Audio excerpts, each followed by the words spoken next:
бізге мынадай 6-шы дәрежелі теңдеу берілген екен. Назар аударып қарасаңыздар, бұл квадраттық теңдеуге келтірілетін теңдеу екен. Сонымен бұл жерде біз айнымалы алмастыру әдісін қолданамыз. Ол үшін x-тің 3 дәрежесін t деп белгілейік. Сонымен енді осы жерден видеоны тоқтата тұрып, бұны ары қарай өздеріңіз есептеп көрсеңіздер де болады.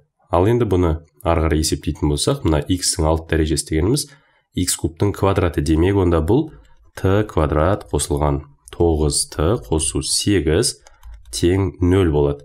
Сонда мынадай t-ға қатысты міне мынадай квадраттық теңдеуге келдік. Яғни көбейткіштерге жүктеу арқылы шығарсақ болады. Яғни мына 9t-ны t қосылған 8t ретінде алсақ болады. Екіншісі Виет теоремасын қолдануымызға болады. Олай болса, Виет теоремасы арқылы жазсақ, t1 қосылған t2 бұл -9-ға тең. t1 көбейтілген t2 бұл 8-ге тең.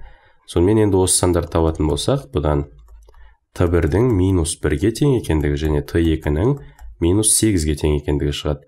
Сонымен түбірлерін таптық. Ал енді бізде бастапқы x кубты t деп белгіледік қой бастапқы шартымыз бойынша.